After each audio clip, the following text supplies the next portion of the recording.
Qadrli do'stlar, Naza kanalda yana bitta 5 qavatli uyimizni ikkinchi qavatida 2 xonali uyimiz tayyor holatda, chiroyli remontlari bilan mana va jihozlari bilan sotuvga chiqyapti. Xo'p, asosiy eshikdan mana kirganimizda chap qo'lda mana yotoqxona, kattalar yotoqxonasi, konditsioner bor. Ko'rib turgan mebellarning hammasi qoladi. Eshiklar mana MDF, oyoqdagi polностью parket qilingan, boshdan oxirigacha. Uyning ichida bironta eski narsa qolmagan. Hammasi yangi qilingan. Hop, bu xonada mana shu ko'rgan mebel jihozlarining hammasi qoladi. Aynalar akfa qilingan. Hop, chiqdik, mana zalga keldik. Hop, zalda shu divan kreslosi qoladi, stoli, oyoqdagi gilami, pardalari qoladi. Bog'dan chiqib ketadigan shu televizor, shu ko'rib turgan soatimiz, televizor postavkasi bilan shu to'g'rida turgan servantlari chiqib ketar ekan.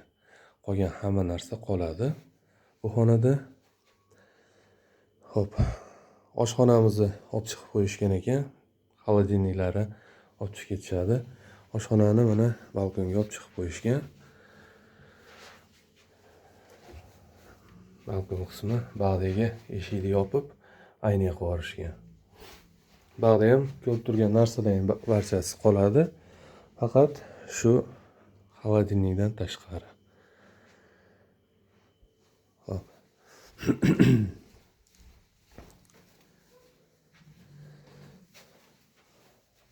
Mana отопленияsi bor.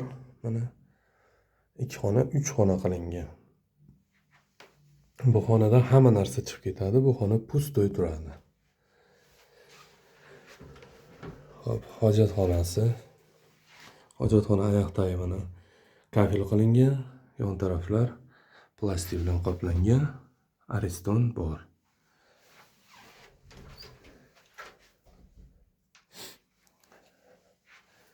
Ba'da mana dush qismi. Yanimizda polностью kafel qilingan. Oyoqdagi mana kafel. Kir mashina chiqib ketar ekan. Bitovoy texnikalar barchasi chiqib ketadi. Biz ko'rib turganingizdek. Hop, uyda holati mana ko'rganingizdag'angi juda chiroyli holatda, remontlari ham did bilan qilingan. Mana asosiy eshik ham yangi. Hatto kabeligacha, bu xonadonda kabeligacha almashtirishgan ekan. Bironta eski narsa yo'q. Hatto uydagi gurgut cho'pi ham eski emas. Hamma yo'q yangi qilingan ekan. Xo'p, egalar tomonidan uyda narxini 40 ming baholashyapti. Kimga qiziq bo'lsa, bemalol aloqaga chiqasizlar. Chipchi kelishadigan joyi bor ekan.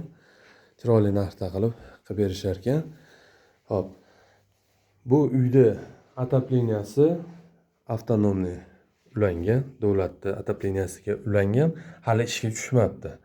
Lekin uyda isitish tizimi mana shu. Uy faqat shu konditsionerda isitishgan ekan, uni ham o'chirib yoqib isitishgan. Uyning ichi issiq holatda. Do'stlar, kimga qiziq bo'lsa, bemalol aloqaga chiqaverasizlar. Xudo xolasa chiroyli narxda qilib shu xonadonni sizlarga ilindik. Inshaalloh shu xonadon sizlarniki bo'lib qoladi.